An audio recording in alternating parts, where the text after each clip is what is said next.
Vous écoutez Mission Vision avec Julie Châtelain. Et maintenant, j'accueille Émilie Boyer qui est avec moi en studio et juste vous dire que le moment qu'Anouchka est partie, Émilie est rentrée, elle est deux là. Il y a déjà une relation parce qu'ils ont fait l'âge des possibles, mais ils n'ont pas été ensemble dans l'émission. Il y avait plusieurs enfants là, différents avec différents types de handicap, mais on le voit que se passe quelque chose entre vous deux, là, les deux, là, blablabla, ça jasait, et je savais même pas que vous vous connaissiez. Donc là, je suis contente parce qu'on va en rencontrer une autre belle jeune qui a 17 ans. Oui. Et toi aussi, tu as une situation d'handicap visuel qui est quand même assez récente, hein? Oui, vraiment. C'est ça. Donc, toi, raconte-nous un petit peu comment ça s'est passé. Ben, ça a commencé février 2024. J'écoutais la télé, c'était le soir. Oui. Et à un moment donné, je faisais juste m'appuyer ma main sur mon œil droit, non, mon œil gauche, je veux dire. Mm-hmm. Ce qui a fait que ça l'a comme fermé, normalement, tu sais. Oui. Mais j'ai remarqué que je voyais comme mal dans cet œil-là, puis je comprenais pas. Donc, je me suis dit, hey, ça doit être la fatigue. Oui. Parce que c'est le soir, il est tard. Fait que Oui. je suis allée dormir, j'en ai pas pensé. Un mois plus tard, on est rendu genre en mars, puis là, je le refais, puis là, je suis comme, OK, là, il doit y avoir quelque chose parce que c'est quand même bizarre que ça soit là. Fait que là, Mais qu'est-ce que tu veux dire, dans le fond, qu'un mois plus tard, c'est que toi, ça fait un mois que tu vois qu'il y a quelque chose dans tes yeux, mais t'en parles pas? ben, pas nécessairement, parce que moi, je pensais vraiment que c'était juste comme de la fatigue. Parce que quand je regardais comme normalement mes yeux, les deux ouverts, Oui. je voyais normalement, parce que mon œil gauche compensait Ah, je comprends. OK. pour l'œil droit. Oui. Donc, au début, genre vraiment, on savait vraiment pas. Mhm. Puis ça a vraiment pris du temps avant que mon deuxième œil, le gauche, aussi devient malvoyant. Fait en fait, OK. ouais. OK. Donc, c'est là que ça a été plus facile parce que pour le voir, parce que là, tu n'avais pas un œil qui compensait. C'est ça. Puis OK. j'en ai parlé à mes parents. J'ai dit, j'aimerais ça avoir un rendez-vous à l'optométrie parce que, je sais pas, peut-être que je commence à moins bien voir de loin ou de Mhm. proche. J'ai Mhm. aucune idée. Fait que là, on y va. Puis là, je fais des tests et tout. Puis la madame, elle arrive, elle me dit, ben, t'es aveugle de l'œil droit. Oh! Sec. Je suis De là. même. Oui, de même. Je suis là. Pardon, quoi? Oui. Je m'y attendais pas. Moi, j'étais là, ça serait avec des lunettes, c'est tout. Mais non, elle était là, ouais, c'est ça. Si tu veux, je peux te faire une référence pour que tu ailles au Children en ophtalmologie pour que tu fasses plus de tests pour savoir c'est quoi qui se passe. Fait que j'étais comme, ouais, ben oui, c'est Ben oui. sûr. Ben oui. Qu'est-ce qui se passe? Fait que là, on est rendu en été parce que quand j'ai enfin eu mon rendez-vous, c'était en juin. Fait que Ça fait déjà... ça fait longtemps. Oui, ça fait déjà tout l'hiver, finalement. Oui, genre vers la fin de l'hiver, printemps, puis le début été. Fait OK. que là, moi, je voyais encore bien. J'étais quand même encore capable de bien lire. Oui. Donc, pour moi, je comprenais vraiment pas parce que j'étais là, pourquoi je serais aveugle si je vois bien. Puis moi, dans ma tête, quand t'es aveugle, tu vois juste Oui. rien. Mais Oui. là, à ce moment-là, j'ai compris qu'il y avait vraiment des nuances. Là. Moi, je suis dans Ben la oui. nuance grise. Puis, Donc là, tout l'été, je travaillais au camp de jour de ma ville. Puis là, je passais des tests, puis à un moment donné, j'ai fait un IRM. mhm. Puis moi, ce qui est spécial avec un IRM, c'est que je m'endors dedans ça. Puis pourtant, il y a plein de bruit. Hein? Je me suis Oh endormie. mon Dieu, comme le Vraiment. chantier de construction, là. Genre, Oui, ouais. oui. En termes de bruit, là, ils appellent ça souvent de même un chantier de construction, là, parce que Mhm. ça fait du bruit, là. Ben, c'est ça, mais OK, toi, tu j'étais t'es vraiment endormie. fatiguée. Ouais, j'étais tellement fatiguée que j'étais là, hey, Mais on t'es va se pas reposer. claustrophobe non plus, hein? Non, je le suis pas. Parce que ça, c'est un tube que tu ouais. rentres et si tu as la panique des petits espaces, c'est sûr que tu dors pas, là. Non, ouais, c'est sûr. Oui. Ma mère allait, puis je suis contente de pas l'être Ben, aussi. c'est ça. Mais là, toi, tu t'es endormi Ouais. là-dedans, mais là, eux, Ils faisaient des photos de... ils font des photos de tes Ouais. yeux. Ben, en fait, ils l'ont fait sur tout mon corps parce qu'ils se sont dit peut-être qu'il y a quelque chose d'autre. On va faire un check-up de Oui. partout pour être sûr. Oui. Là, après ça, je retourne chez moi et tout. Puis vers la fin du mois, mi-juillet, je reçois enfin les réponses. Puis là, il dit que j'ai une inflammation dans ma colonne vertébrale et en arrière de mes yeux. OK. Fait que là, on se dit, ah, peut-être c'est ça. Il faudrait que... La colonne. C'est ça, la colonne vertébrale. Il y avait de quoi. Oui. Et en arrière de mes yeux. Fait que là, on s'est dit, ah, c'est peut-être ça. Fait qu'on va le traiter. Fait que j'ai passé un séjour long à l'hôpital. Puis Combien de temps? 5 jours à peu près. Et ils font Mais quoi pendant ce temps-là? Ils ont fait plein de tests. Fait que genre, le premier jour, comme le soir, en fait, le jour qu'ils m'ont dit les tests, ils m'ont dit, il faut que tu passes un séjour à l'hôpital. Moi, j'avais rien, j'étais même pas prête à ça. Fait que là, j'étais là, OK, on y va. Puis là, il m'arrive dans les urgences, puis là, il me dit, il faut qu'on te fasse une ponction lombaire. Puis pour les gens qui ont fait des ponctions lombaires dans leur vie, vous savez que c'est horrible. Ça, c'est douloureux, hein? Vraiment. Mais oh boy! Comme moi, ils m'ont dit, on va te mettre chose comme un petit quelque chose, ouais, oui, c'est ça. C'est pas vrai. J'ai tout senti, mais tout senti, ça fait mal. Puis en plus, à chaque fois, il envoyait une autre personne parce qu'ils l'ont refait plusieurs fois. J'étais là, OK, on va le faire, ça va être fini. Mais là, à chaque fois, c'était comme, il disait toujours, c'est la meilleure personne, il va être capable de le faire. J'étais comme, OK, on va le faire, on continue. Je vais souffrir, mais tant que c'est fait, ça va être fait. Il faut le faire de toute façon. Puis là, après, la troisième fois, j'étais là, OK, non, je peux plus, là. T'en as eu plusieurs? Oui, j'en ai eu plusieurs. À chaque fois, ça fonctionnait pas, il allait pas au bon endroit et tout. Mon Dieu! Horrible. Oh! Fait que là, ils m'ont enfin dit, il y a aussi l'option de avec une caméra. J'étais là, OK. On n'aurait pas pu faire ça, mais ils ont dit, non, il y a plein d'affaires à faire pour se préparer à ça. Fait que là, j'ai dû le refaire, mais ça, c'était un vendredi. Puis là, j'arrivais la fin de semaine. La fin de semaine, il n'y a rien qui se passe, aucun test. Fait que là, j'étais à l'hôpital à rien faire la fin de semaine. Puis là, le lundi, là, on commence à faire plein de tests. On va faire une autre ponction lombaire. On va faire, genre, plein de tests de sang. On te fait tous les tests qu'il faut pour au moins essayer de déduire qu'est-ce que c'est. Ouais, c'est ça. Ils avaient ils pensaient que ça aurait pu être ce que j'ai en ce moment, la neuropathie optique héréditaire de Leber. Oui. Mais mais ça, c'est pas par la colonne qu'ils voient ça, là. Ben, en fait... C'est juste parce qu'eux autres, ils voulaient investiguer pour être sûr que t'as pas, exemple, un cancer ou, tu sais, quelque chose de plus... Tu sais, c'est ça qui pourrait expliquer. Ben, en fait, avec la ponction lombaire, ils ont pu prendre... ce qu'ils ont pris, le liquide qu'ils ont pris, faisait aussi en sorte qu'ils pouvaient retracer généalogiquement mais c'est parce que toi, c'est une maladie qui est héréditaire. C'est ça. Oui, OK, oui. Donc, exact. À ce moment-là, oui, effectivement, ils peuvent le voir par c'est ça, là, au niveau de l'ADN et tout ça, là, les chromosomes. C'est ça. Fait que, oui, OK, je comprends. Oui. Puis pour ceux qui sont fans d'histoire et tout, fun fact, en fait... on a su que une des filles du roi, comme genre ceux qui connaissent l'histoire du Québec, les filles du roi, elles viennent coloniser pour faire les enfants avec les colonisateurs et tout. Puis là, il y en a une là-dedans qui avait ce gène-là. Fait que là, on a pu la retracer jusqu'à elle. Puis là, après, moi, je trouvais ça intéressant parce que j'adore l'histoire. Toi, juste faire une parenthèse, mais c'est ça. T'es vraiment une grande fan d'histoire. Et si éventuellement, un jour, tu peux enseigner l'histoire... Ça serait good. Ça serait vraiment... C'est ça. Ça serait l'histoire que tu irais enseigner. Exact. Ouais. Mais là, quand tu parles de les filles du roi, là, et tout ça, est-ce que, dans le fond, vous aviez fait comme comme la généalogie pour aller voir si, finalement, tu as une branche reliée à cette madame-là? Ben oui, parce que en fait, dans la neuropathie optique héréditaire de Leber, il y a différentes mutations. Il y en a comme un peu partout. Puis moi, j'ai la 14484, je pense, si c'est bien exact. Je pense que c'est celle-là. Et en fait, c'est elle aussi avait celle-là. Fait que là, ça descend. Puis là, personne dans ma famille savait qu'il l'avait. Il y avait une personne qu'on savait qui voyait pas bien, mais lui, genre, il a jamais pu faire les vrais tests, tous les bons tests pour savoir si c'était ça, parce que c'est une maladie très rare. Puis au début, on pensait même pas que c'était possible pour une femme de le développer. À cet âge-là. À cet âge-là et tout.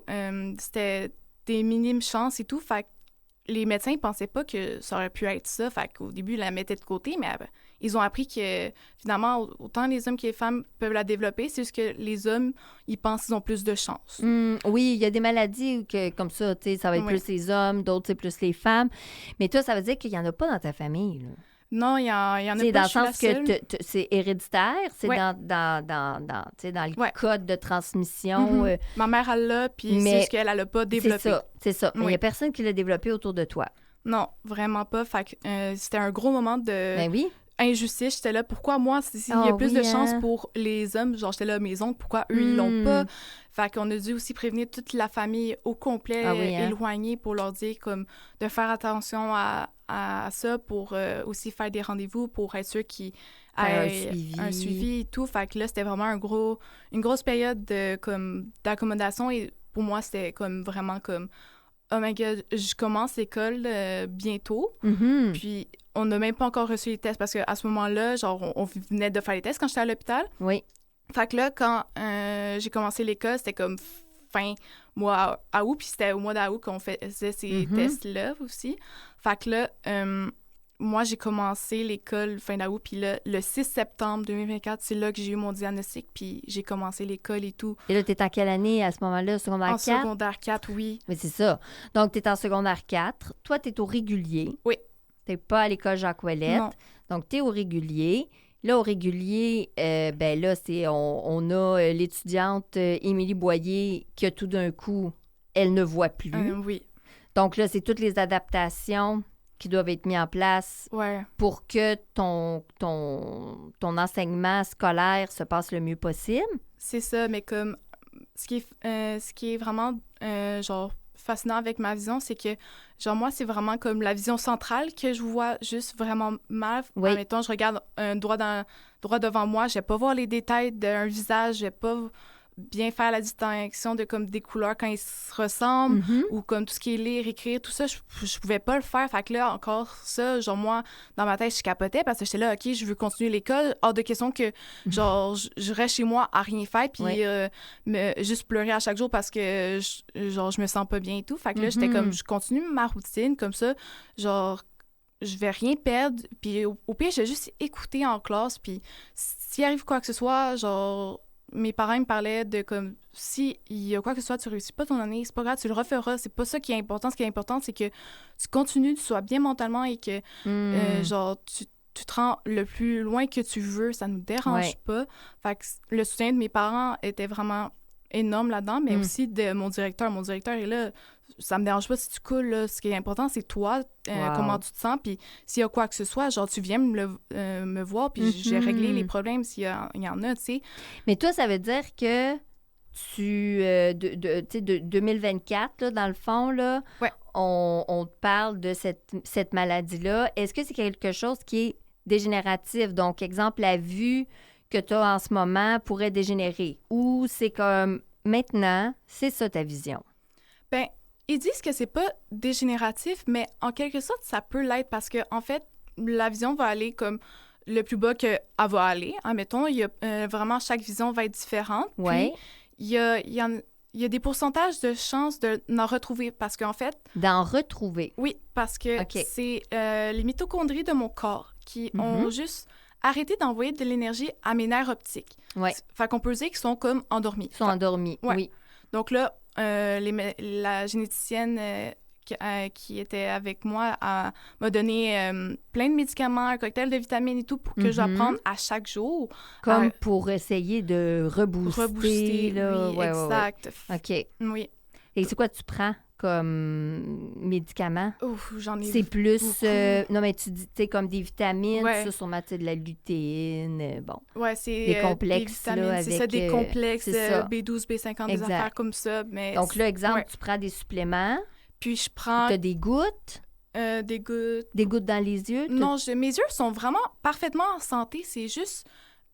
C'est vraiment le nerf optique. Donc, au niveau plus des terminaisons, finalement, nerveuses. Donc, qu'on mette des gouttes, ça servira pas à rien. Ça va juste m'aider pour, admettons, si mes yeux sont secs. Là, c'est ça, comme tout le monde, admettons. Mais sinon, toi, c'est vraiment plus essayer de booster ces vaisseaux-là. Là. Exact. Puis, il y a un médicament que des rechercheurs ont trouvé qui pourrait aider et qui peut aider. C'est comme vraiment toutes les recherches qu'il y a, c'est comme il y a tellement peu de monde qui l'a et tout que genre on peut pas être sûr à 100%. Un peu, c'est très compliqué. Fait que là, moi, au moins, ce médicament-là, je peux le prendre parce qu'il y en a qui peuvent pas le prendre. Ça peut leur nuire à leur vision, tandis que moi, c'est correct, je peux en prendre puis ça peut m'aider parce que...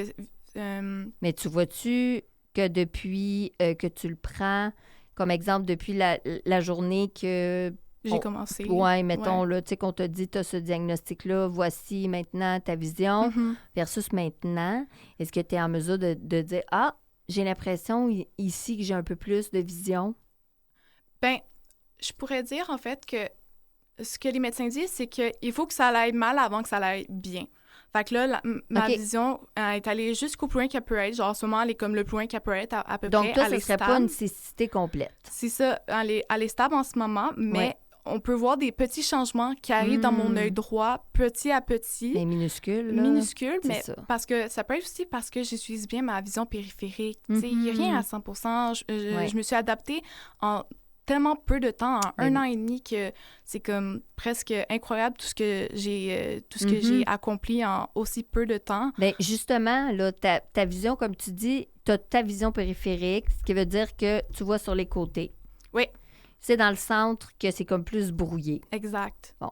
Mais justement, là, toi, là, la journée qu'on t'annonce ça, toi, tu es une petite fille là, qui voyait bien. Là. Le jour au lendemain, là, tu vois plus bien. Puis tu es une adolescente. C'était... Comment ça se passe? C'est comme tu t'as nommé tantôt injustice. C'était un gros choc, surtout. J'étais là, genre... Comment c'est arrivé? Surtout ça, parce que je suis comme... Qu'est-ce que j'aurais pu faire qui aurait créé ça? Parfois, je me blâmais. J'étais là, comme genre, une j'ai dû espèce faire de responsabilité. C'est ça, j'étais là, j'ai dû faire de quoi? Mais il y en a qui sont capables de retracer quelque chose, mais moi, on n'a rien retracé qui aurait pu être la cause. Ça que c'est juste arrivé. Du jour de même. Comme là, ça, il du n'y jour a, au lendemain. y a pas de raison. Genre, là. graduellement, ça c'est change. toi qui as pigé la loterie de l'handicap visuel. Non, mais tu sais, c'est ça aussi. Tu sais, moi, souvent, c'est ça, je dis chez nous. Moi aussi, je suis toute seule chez nous qui a un handicap visuel. Bon, ben c'est ça. C'est moi qui ai pigé le numéro d'avoir des nerfs optiques atrophiés. Mais il n'y a rien qui explique... C'est ça. C'est ça. Donc, à un moment donné, on dit, c'est beau, je peux pas me responsabiliser. C'est là. ça. Genre... C'est arrivé, mais ça fait pas que c'est plus facile. Oui, mais genre, c'était comme aussi de la tristesse parce que j'étais là comme, je vais faire quoi? Parce que moi, genre, je suis en train de capoter, là, parce qu'on n'avait rien mis en place. On a juste dit, by the way, tu peux aller à l'Institut Nazareth et Louis Braille. Ouais. Tu peux aller si ça te tente. Mais moi, je dis, tu dois y aller de peu importe pour que tu aies les adaptations que tu as besoin. Tu sais, il n'y a pas de by the way, c'est tu y vas. C'est vraiment ça. Puis, en plus, ce qui est comme bizarre, c'est que quand j'étais à l'hôpital, je pleurais pas, je me sentais tellement en sécurité parce que le monde était là, on faisait des tests, ils savaient où qu'ils allaient. T'étais pris en charge. C'est ça, puis quand j'étais chez moi, j'étais là, genre, là, je sais pas qu'est-ce qui se passe, il y a rien qui bouge. Fait que là, ça m'a pris énormément de temps.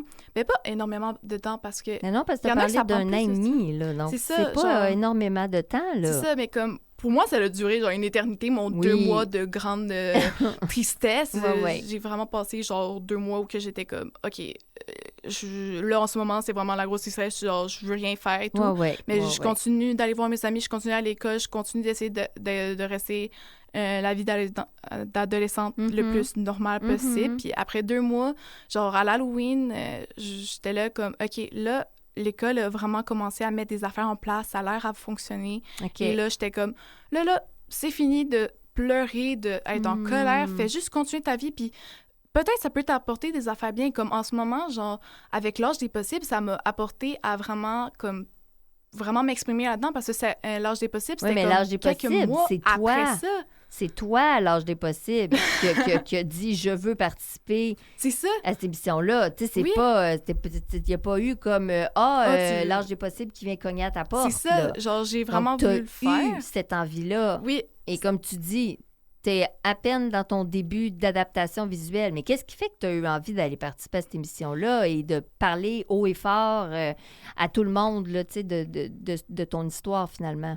Ben, pour moi, c'était surtout le fait qu'ils font ça. J'étais là, c'est incroyable. Genre, vraiment, ils m'avaient parlé de comme quoi qu'ils avaient fait ça, mais pour des adolescents normaux, un autre chaîne ou quelque chose comme ça. Et j'étais comme, hey, le fait qu'ils font ça pour montrer les handicaps des adolescents, pour dire qu'il y en a qui vivent comme ça, c'est bien correct, puis ils peuvent faire des affaires incroyables avec ça. Fait que là, pour moi, j'étais comme, hey, peu importe ce qui arrive, genre, je veux le faire, je veux participer à ça, ça a l'air tellement comme inspirant de aussi comme entendre toutes les autres jeunes qui expliquent leur situation et de voir à quel point qui sont résilients là-dedans. Genre, pour moi, quand j'ai vu les épisodes, là, j'étais vraiment comme nostalgique à certains moments et parfois je cringeais parce que j'étais comme « Oh my God, pourquoi j'ai dit ça? » Mais en même temps, genre, j'étais comme « Hey, cette expérience-là m'a vraiment fait aussi découvrir le monde des communications, la télé et tout. » Parce que moi, avant... depuis que j'avais 7 ans, j'étais là, hey, moi, je veux juste être designer d'intérieur, c'est tout. Mais OK. après ma perte de vision, j'étais comme, ben là, je peux plus vraiment faire ça, c'est bien trop compliqué, bien trop d'adaptation et tout. Fait que là, j'étais comme, je fais quoi? Fait que là, après, j'étais comme, enseignante ou monde du sport, relations publiques, des affaires comme ça, parce que je suis une grande sportive, Oui, j'adore ça. c'est ça, t'aimes beaucoup le sport. Exact. Puis après, quand je vois tout leur stock qu'il y a, tout, avec les animatrices et tout ce qui se passe, j'adore ça, communiquer et tout. Fait que là, j'étais comme, ça a l'air tellement fun, ça a l'air que on dirait qu'ils ont juste du fun à chaque jour, ils ont l'air d'avoir un fun incroyable, puis ils sont tellement gentils à quel point qu'ils nous ont mis à l'aise, genre tout de suite, c'était incroyable, genre avec mes amis aussi, genre mes amis étaient là, hey, ils sont tellement fins, ça se peut pas. Parce qu'ils sont vraiment rentrés dans ton intimité. Tu sais, dans le sens que on te voit à l'école, on voit vraiment ta vie. Donc, ils ont rentré dans ta vie. C'est ça, c'était quand même quelque chose. J'étais là comme... Au moins, je suis pas bordélique, tu sais. Ma chambre, genre, comme elle était dans l'émission, c'est vraiment comme ça qu'elle est. Genre, moi, j'aime ça, les choses qui sont organisées, ce qui aide quand t'as une perte de vision. Exactement, c'est ça. C'est ça. Mais comme, admettons, quand ils filmaient à l'école, quand il y avait personne avec couloir, c'était correct et tout. Mais quand c'était comme la rentrée, il y avait plein de monde, le monde était là. « Oh my God, il y a des caméras! What? Oh my God, je peux dire allô! » Des affaires comme ça. Puis moi, j'étais là, genre, OK, je vais faire comme si c'était comme mon amie Flo, que c'était elle qui se faisait filmer, mais c'était moi. Mais c'était juste vraiment drôle. Puis j'ai vraiment adoré ça parce que, genre, je trouvais comme quoi que, genre, c'était juste bien. Genre, il n'y avait pas de malaise trop souvent, puis c'était juste comme... ça nous a aussi permis de, comme aussi, beaucoup plus m'affirmer devant mon école, tu sais, parce que moi, je suis dans une école régulière, là. Eux, ils vous voient pas ça, là. Il y en a qui savent même pas que, genre, je suis aveugle parce que je connais l'école par cœur. T'as des points de repère. C'est ça, je suis pas vraiment ma canne. Mais c'est ça, j'allais dire, parce que t'as une canne. Oui. Est-ce que tu utilises ta canne dans l'école? Parce que moi-même, j'ai une canne, mais quand je suis dans des lieux que je connais, ma canne est tassée. Donc, ici, en studio, j'ai pas besoin de ma canne. Là. Je sais exactement les choses sont où. Mais c'est sûr que si je m'en vais dans un centre d'achat, non, là, ça me prend ma canne, absolument. Je prends pas de chance. Là. Je veux être identifiée aussi. Oui, c'est ça. Je veux que les gens comprennent que j'ai un handicap. Là. Exact. Mais toi, c'est qu'à l'école, tu te déplaces avec ta canne ou il y a vraiment des moments où est-ce qu'elle est comme mis de côté? Ben moi, c'est, comme tu as dit, c'est quand je suis à l'extérieur dans un centre d'achat ou n'importe quel autre endroit parce que, genre vraiment, mon école, c'est rempli des adolescents, ça vit dans sa bulle. Il va pas faire attention aux autres. Fait que là, je suis comme... J'ai juste ramassé plein de gens. Je vais faire blesser. Fait que là, de toute façon, l'école m'a permis de faire une visite pour que j'apprenne où sont mes locales. Mes amis peuvent aussi apprendre où sont leurs locales et les miens. Puis là, ça l'a aidé. Puis là, après, je connaissais bien l'école. Fait que ça, c'était un gros bonus. Mais comme tu dis, dans l'école, tu te déplaces avec ta canne. Non, je déplace pas avec ma canne. OK, c'est ça. Non. Mais tu longes les murs? Ben, avec ma vision périphérique, je peux quand même bien comme me diriger. Je comprends vraiment bien mon environnement. Je me donne vraiment des pointages, des bons points comme mettons, il y a un tableau là, ma classe est juste à côté. C'est juste parfois la distance entre les gens puis moi que ça peut être compliqué, mais vraiment, genre, les couloirs sont tellement pas lâches que de toute façon, tout le monde se fonce dedans. C'est ça. Déjà, on est habitué naturellement, on dirait, là, tout le monde sort en même temps d'un corridor. C'est sûr, il y a beaucoup de monde. Naturellement, on accroche les gens. Ben, par contre, on m'a donné le droit de comme sortir à l'avance quand c'est la fin des cours pour aller au bus, parce que ça peut être compliqué et tout. Là, les bus, c'est horrible. Genre, j'ai de la difficulté. Genre, l'année dernière, j'étais capable de savoir où il était parce que c'était toujours le dernier qui arrivait. Fait que, où il y avait un gros trou, c'est celui-là. Mais là, cette année, genre, c'est un autre conducteur, elle est toujours là. Fait que là, mes amis, ils viennent toujours m'aider parce que l'année dernière, j'avais aussi une amie qui était dans le bus avec moi, mais elle a déménagé. Elle n'est plus avec moi. OK. Puis aussi, j'ai aussi un horaire qui est quand même allégé. L'année dernière, j'avais genre 1 ou 2 cours par jour. Puis là, j'ai vraiment un horaire quand même complet de 3 ou 4 périodes, mais ça dépend aussi. Là, mais genre, parce que tu es en secondaire 5. Là, je suis en secondaire 5, puis je suis en train de Tu termines. On est au mois de mai. Ouais, je termine. J'ai fait mon examen du ministère hier. Ben c'est ça. T'es là-dedans. Ouais. Et là, après, c'est le cégep. Oui, je suis déjà inscrite et tout. On a commencé à faire des rencontres avec mon cégep. Puis t'en vas où? En quel programme? Je vais en sciences humaines. OK. Je me suis dit, j'ai commencé par là, puis après, si je veux comme changer, ben, je vais juste faire changer. Puis ce qui est intéressant que le cégep que j'ai choisi, c'est que c'est le cégep de Valleyfield, mais il y a un campus dans ma ville. OK. Fait que c'est genre 5 minutes de voiture, ce qui est vraiment pratique là, quand on y pense, parce que les déplacements sont faciles, puis je suis vraiment capable de me déplacer tout seul en marchant dehors comme ça. Là, genre, parce qu'en fait, l'endroit où c'était mon ancienne bibliothèque de ma ville aussi. OK. Fait que là, je connais bien l'endroit, j'ai fait quelques visites, puis les gens ont l'air à vraiment avoir une bonne communication avec mon école, puis ils se préparent vraiment pour mon arrivée. Ah, wow!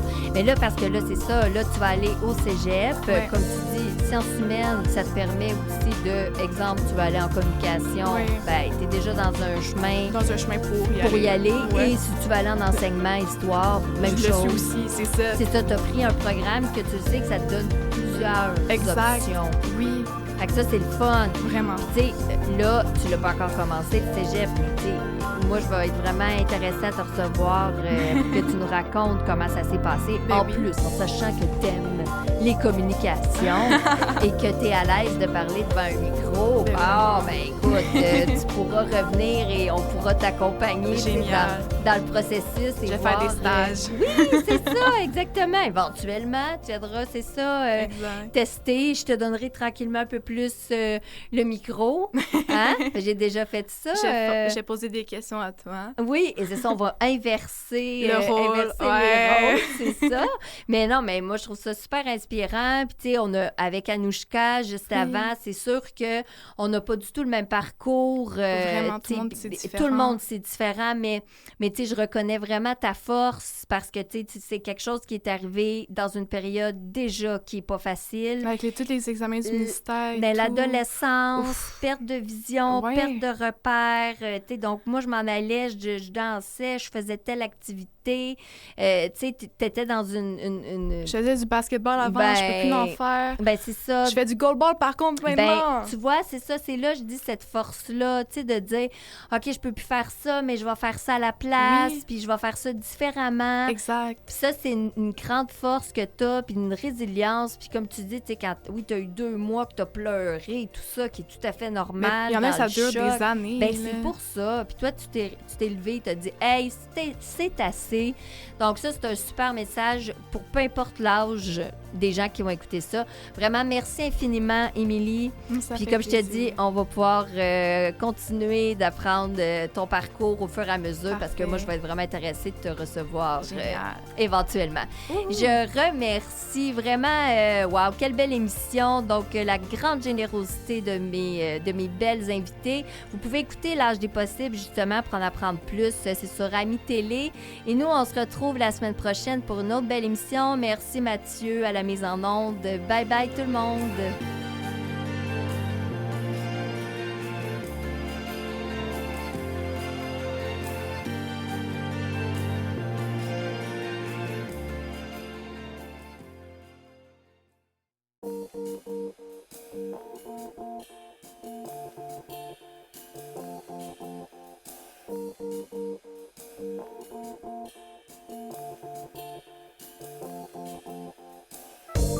Mission Vision avec Julie Châtelain.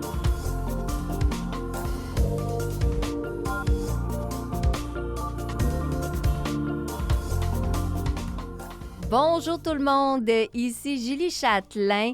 Aujourd'hui, là, pour Mission Vision, je fais un spécial de 2 belles jeunes filles qui ont participé à la même émission, L'Âge des possibles, qui est diffusée sur Ami Télé. Et je vais recevoir chacune, une après l'autre, dans cette émission, 2 belles jeunes en situation de handicap visuel, évidemment, très inspirantes. Et je vais commencer par Anouchka Mabika et tout de suite après, Émilie Boyer. Et on va découvrir qu'ils ont un parcours vraiment inspirant. Mais j'accueille en premier Anouchka qui est avec moi en studio. Allô, Anouchka? Bonjour. Comment ça va? Je vais très bien et vous? Mais moi, ça va vraiment bien. Je suis très contente de t'avoir en studio parce que tu as vraiment une histoire super inspirante.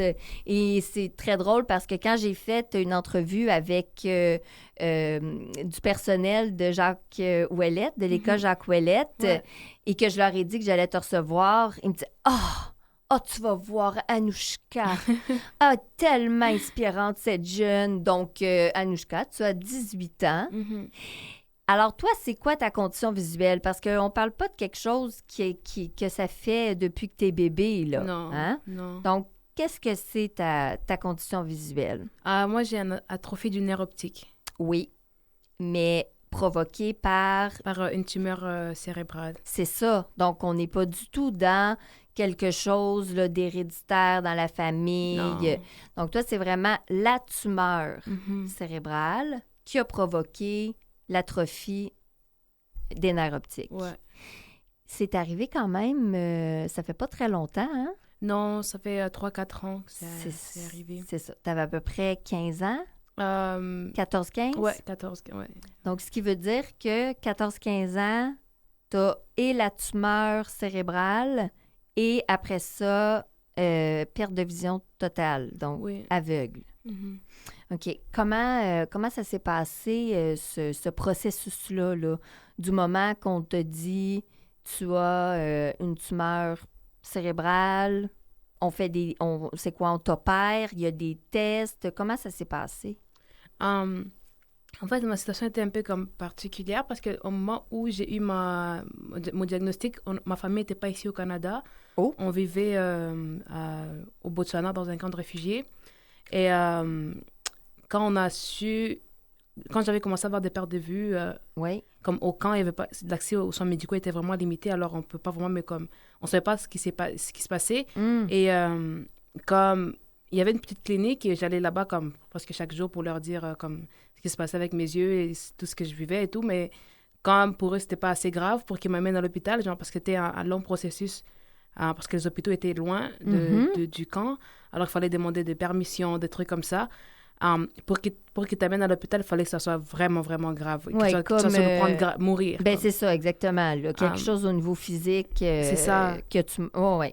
Alors, comme je disais, genre, j'ai perdu la vue et tout. Ils m'ont dit, peut-être t'as besoin de lunettes. J'ai attendu, ils m'ont donné des lunettes. J'ai commencé à mettre des lunettes pour m'aider à voir à l'école et tout. Oui. Mais il y avait un truc bizarre qui se passait avec mes yeux. On dirait, parfois, je me réveillais le matin et mes yeux étaient comme gonflés. Et je comprenais pas, genre, qu'est-ce qui se passe? Et tout d'un coup, un jour, je me suis réveillée comme ça. J'avais comme, comment on appelle ça? Genre,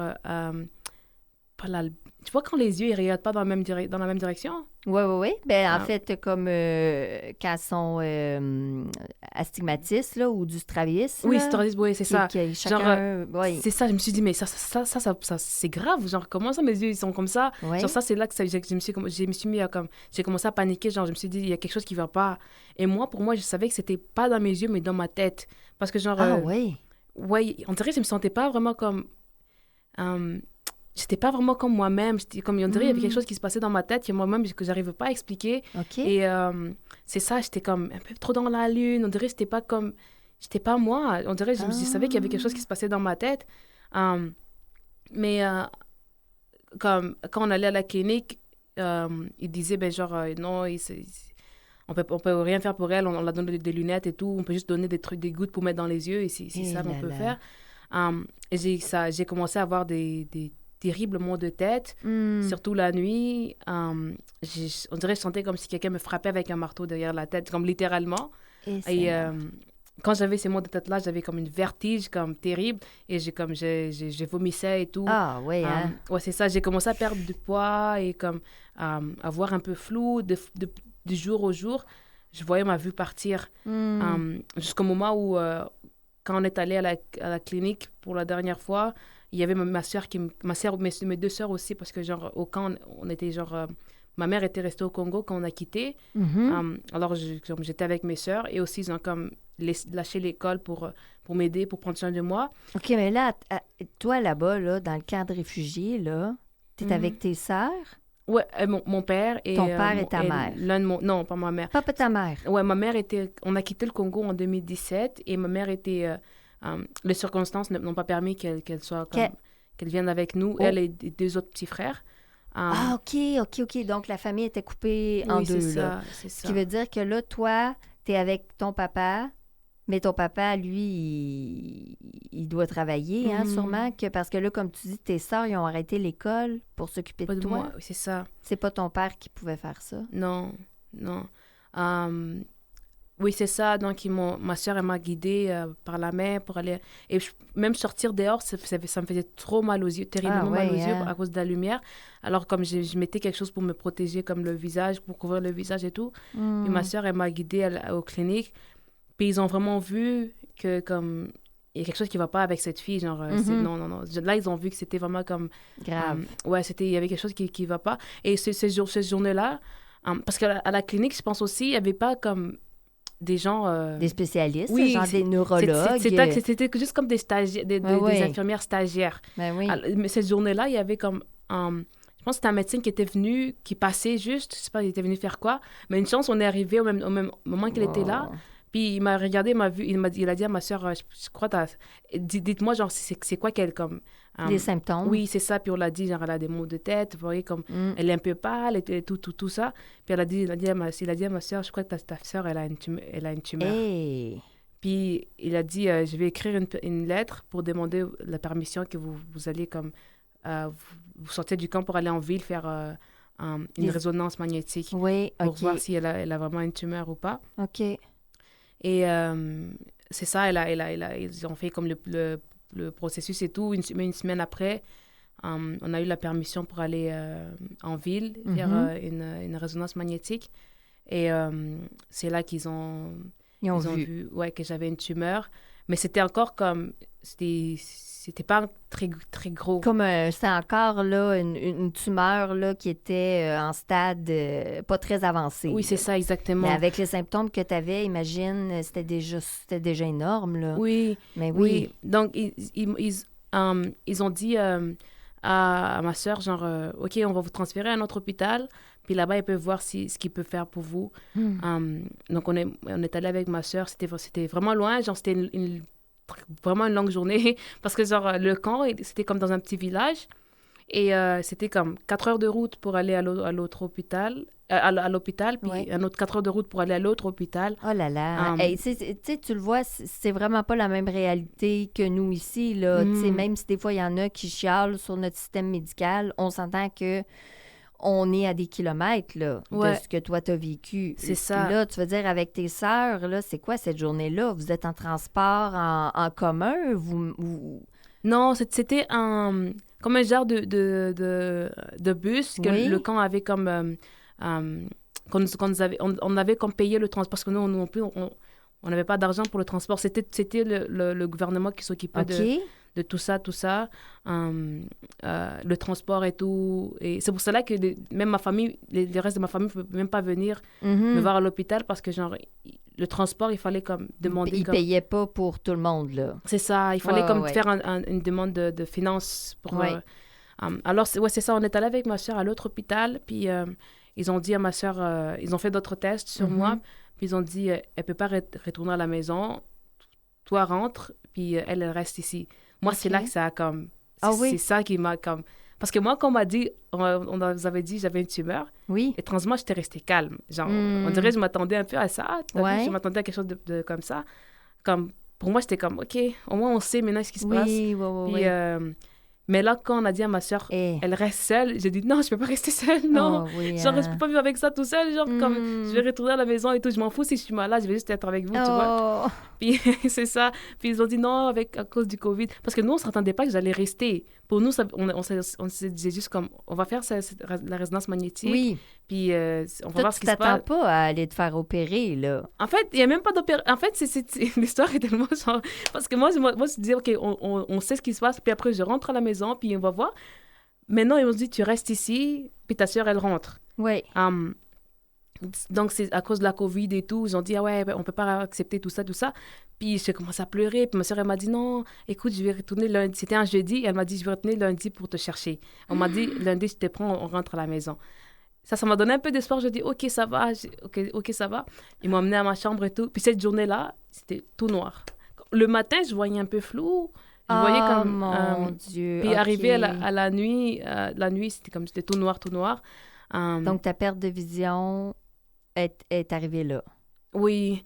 Puis... Et c'est toute seule. J'étais toute seule. Oh là là. En fait, c'était comme un rêve? Oui, j'ai dit, mais est-ce que c'est moi? Ouais. Ou genre, est-ce que je suis ici dans l'hôpital? Parce que j'ai jamais passé de nuit à l'hôpital. Non, c'est ça. T'es Avant... comme dans une autre dimension, on dirait. Là, tu comprends pas trop ce qui se passe. Oui, il y a comme... Ouais. J'ai comme un peu réfléchi aux 3 derniers mois parce que tout s'est passé genre en 3 mois. Je voyais parfaitement bien. Mais oui. Puis tout d'un coup, j'ai commencé à perdre la vue. Puis regarde-moi, aujourd'hui, je vois plus rien et je suis dans un hôpital tout seul. C'est comme, c'est quoi qui se passe? Genre, c'était trop dur à avaler tout ça. Je me suis dit, OK, au moins lundi, ma chère va venir me chercher. Puis je rentre à la maison. Puis le lendemain matin, on est venu me faire comme un test COVID. OK. Et devine ce qui s'est passé. Mais là, en plus, tu es dans la période de la COVID. Oui. Exprès, hein, c'est ça? C'est ça. Puis j'ai testé positif pour la COVID. C'est ça. C'est ça, ils m'ont mis en quarantaine.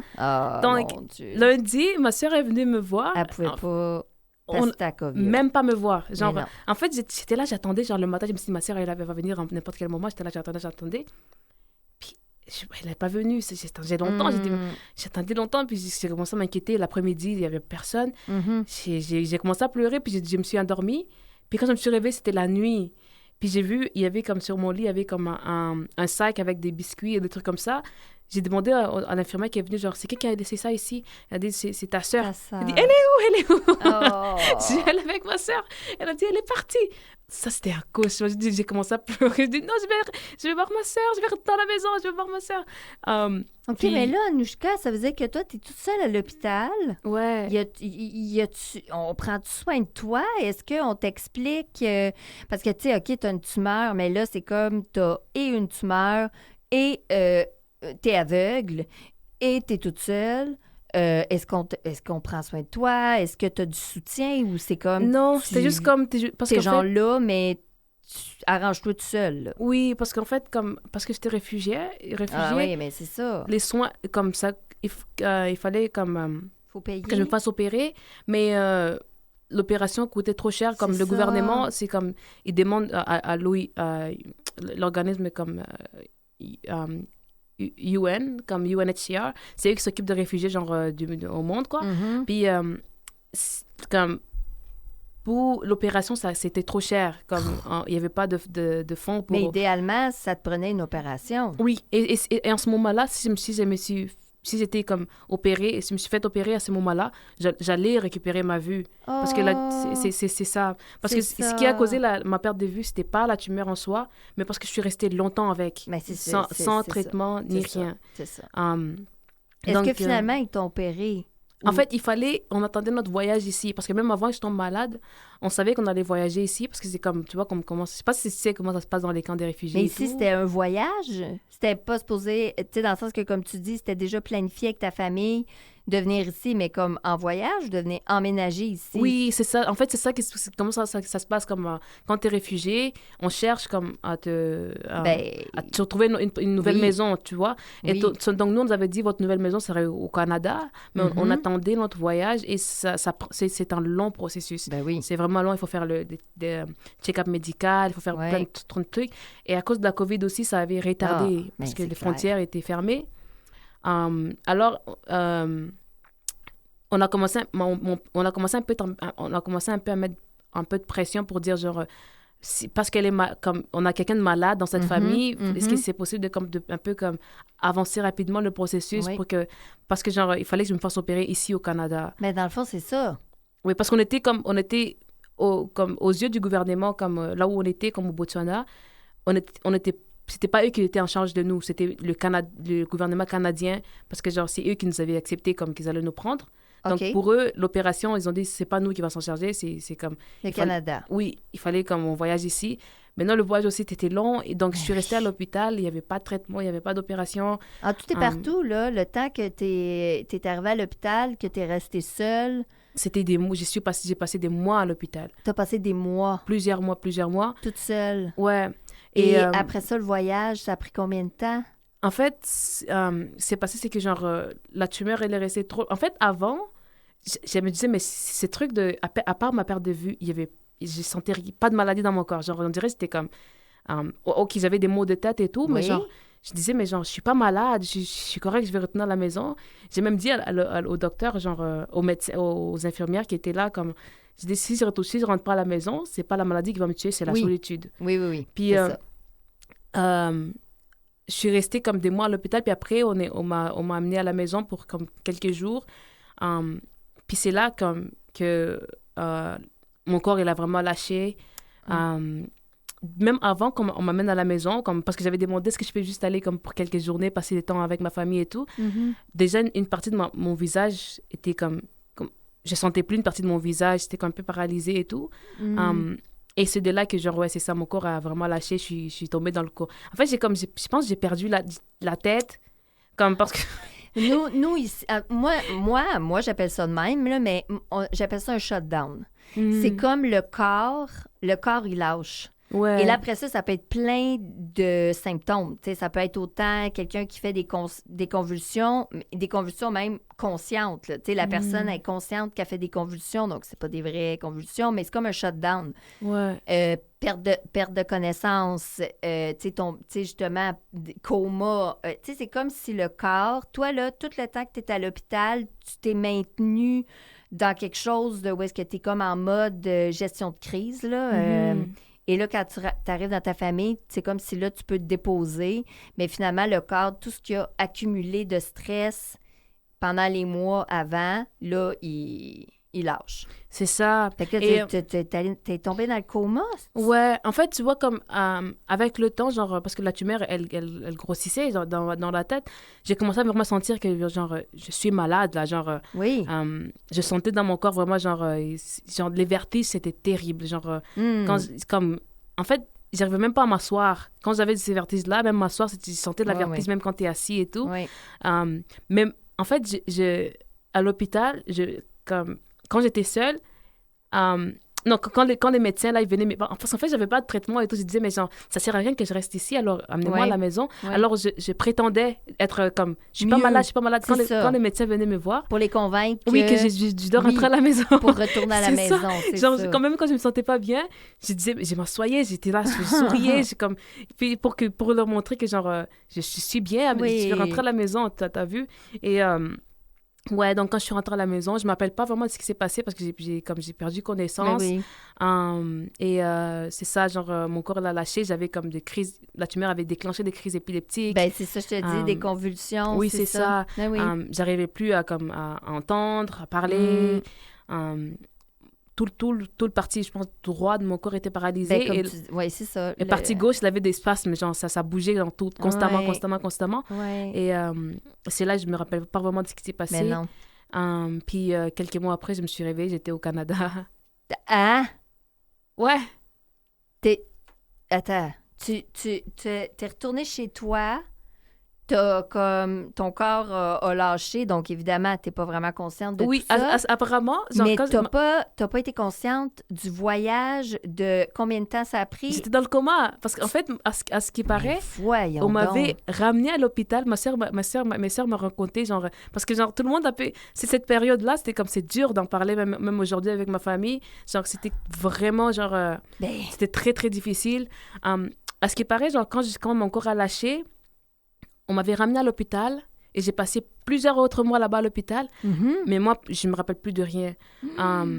Ouais, parce que genre, je respirais juste, j'avais juste la respiration. Et je suis très contente que je me rappelle pas de rien parce que l'hôpital... Ah oui, hein? Non, c'était trop dur. Pour moi, l'hôpital, c'était... Mais en fait, je pense qu'il y avait une stratégie aussi tu sais, comme, je suis pas capable, je peux plus vivre ça, là. Ouais. Donc, on m'avait ramenée à l'hôpital jusqu'au temps de notre voyage. Puis tout ça, moi, je me rappelle pas de rien. C'était comme... Des mois se sont passés. C'est pour ça que tu sais pas non plus exactement à quel âge tout ça s'est arrivé, parce que il y a comme une partie que tu sais plus. Tu le sais que t'as entre 14 et 15 ans. Tu sais, t'es une adolescente, tu le sais. Mais après ça, quand ça a commencé le processus, ça se peut que ça soit même plus long que ce que tu penses. Ouais. En fait, quand j'ai eu ma diagnostic, j'avais 13 ans. Puis quand je me suis réveillée ici... T'avais 15? J'avais 13 ans. Puis quand je me suis réveillée ici, on m'avait dit, t'as 14 ans. OK. Parce que je me suis réveillée après mon anniversaire. OK. Puis là, tu sais que t'as 14. C'est ça. Parce que genre, mon anniversaire, c'est en janvier. Puis quand on est arrivé, nous, en décembre, ici, puis moi, j'aurais pris connaissance... À l'hôpital. Oui, à Sainte-Justine, ici, c'était en mars, vers mars, je crois. Tu te rappelles d'avoir ouvert les yeux et de faire « OK, je suis où? » C'est ça. Et t'es à Sainte-Justine. Oui. Puis on m'a dit, ouais, c'est ça, on a voyagé. Là, t'as 14 ans, ton anniversaire est déjà passé. T'as eu ton opération. OK, oui, t'as même eu ton opération. Parce que mon opération... À Sainte-Justine? Oui, parce qu'en fait, comment ça s'est passé? Genre, dans l'avion, on m'avait mis dans un petit lit comme ça, puis on avait voyagé avec un docteur du Botswana pour s'assurer juste que est-ce qu'elle est encore vivante. Ben oui, c'est ça. Parce que, en fait, ce qui se passait, c'est que ma famille priait que on arrive ici, que je sois encore... Attends. Oui, parce que j'étais vraiment comme... J'étais morte. Il ne restait plus rien. Oui. Puis, en fait, quand on est arrivé, l'ambulance nous attendait à l'aéroport. Okay. Je suis arrivée, on m'a mis directement dans l'ambulance à Sainte-Justine et directement, on a fait mon opération. Parce que, genre, la même nuit... J'en reviens pas. Tu parles, j'ai la bouche ouverte. J'en reviens pas. OK, donc là, tu te réveilles à Sainte-Justine. Tu as été opérée.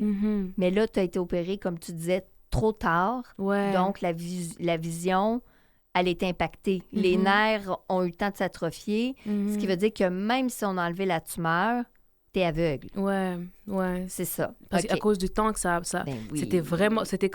c'était une bosse. C'était gros. C'était rendu vraiment, vraiment gros. C'est sûr. Avec le temps, là, ça veut dire que ça grossissait. Oui. Genre, en fait, je le sentais, genre, dans ma tête. On dirait, genre... quand ça montait, on dirait que je sentais vraiment quelque chose monter. Genre, ça avait commencé même derrière la tête. Et c'est pour ça que ça avait affecté ma vue en premier. Parce que, genre, tu vois, les nerfs de vue sont derrière la tête. Puis c'est là que ça avait commencé. Et mon père, il m'a dit, genre, on me l'avait montré, le truc que t'avais dans la tête. J'arrivais pas à croire. Que c'était gros de même? Oui. C'est impossible d'avoir ça. À demander, c'est un miracle que t'es comme ça. Mais t'es miraculée, là, pour vrai. Tu sais, avec tout le parcours. Tu sais, puis j'avais aucune idée de ça. Tu sais, dans le sens que moi, je t'avais posé comme des petites questions, mais j'avais aucune idée de ce que tu avais vécu. Je savais juste que ta vision, tu avais perdu vers 15 ans, mais Jacques Ouellette. Donc là, c'est pour ça, moi-même, je suis abasourdie là, d'entendre tout ça. Et la façon que tu le racontes et comment tu as une force en toi, bien malgré toi, probablement, parce que tu t'es pas dit à aucun moment...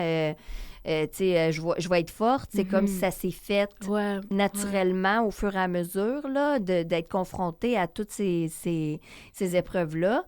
Mais c'est pour ça qu'à l'école, quand ils me disent « Oh oui, Anouchka, tu vas voir, elle est vraiment inspirante. » Ben mon Dieu, écoute, tu me vois peut-être pas, mais je veux dire, je suis devant toi puis je suis comme « Oh mon, wow, tu viens de me transmettre quelque chose, là, tu sais, au niveau du courage, wow, tu sais, je te trouve vraiment inspirante. Ouais, parfois, on n'a pas le choix, hein. Tu sais, parfois, genre, on n'a pas le choix d'être forte. Oui, mais c'est ça. Ça, c'est toi. Puis, justement, quand t'as fait... Parce que là, tu viens parler... Tu sais, les gens, les auditeurs vont t'entendre, vont dire « Oh, mon Dieu, wow, cette fille-là est vraiment inspirante. » Mais à l'âge des possibles, cette émission-là, aussi, c'est un peu ça. C'est de transmettre un peu ton histoire et d'inspirer les gens. Parce que tu me disais ça, tu sais, que pour toi, c'était important d'inspirer les gens. Parce que je me suis dit, genre, si j'ai vécu tout ça, puis je le garde pour moi-même, je l'ai vécu pour rien. Vaut mieux comme l'utiliser comme pour donner la force à d'autres personnes et comme l'espoir que, genre, même après une tragédie, on peut continuer à rêver, on peut continuer à rêver grand même. Genre, parce que les limites, on se le met à nous-mêmes. Hein, genre, on nous met nous-mêmes des limites. Et comme on peut pas décider ce que la vie nous envoie. Genre, on peut pas décider les défis qu'on rencontre. Mais la seule chose qu'on peut faire, c'est comment on le transforme et comment on le vit. Et tu vois, on peut passer le restant de notre jour à s'apitoyer sur notre sort. Et ça, c'est correct aussi. Mais il faut savoir que, genre, les défis ne sont pas là pour nous abattre, mais pour être comme surmontés. Et c'est ça que moi, qui me pousse à avancer. Parce que je me dis, genre, la seule chose que je peux comme fight back, c'est de persévérer et montrer que, genre, en fait, c'est comme la vie, c'est comme un combat. Genre, la vie te donne des coups. Et la seule façon que toi aussi, tu peux le combattre, c'est en disant que, genre, en fait, même si tu me donnes ça, je peux me relever et je peux continuer. C'est la seule façon que nous aussi, on peut comme donner des coups aussi comme back, tu vois, comme je veux dire. C'est ça. Mais tu vois, juste là, comment tu parles, tu as 18 ans, là. On dirait que tu as vécu 1000 vies. Tu as vécu plus que ce que la plupart des gens vont vivre dans leur vie et dans un très jeune âge. Et moi, je te dis, je te lève mon chapeau, j'en perds les mots, je ne sais même pas comment dire à quel point tu as une force incroyable qu'on ne voit vraiment pas souvent. Anouchka, c'est sûr que je vais te recevoir dans mon émission parce que ça a passé tellement vite, mais tu as tellement de choses à nous transmettre. Donc, c'est sûr que je vais te réinviter dans mon émission pour que tu viennes nous parler de comment tu traverses les épreuves et la vie. Alors, tout de suite après la pause, je vais recevoir Émilie Boyer, une autre belle jeune qui a participé à l'émission L'âge des possibles. À tout de suite.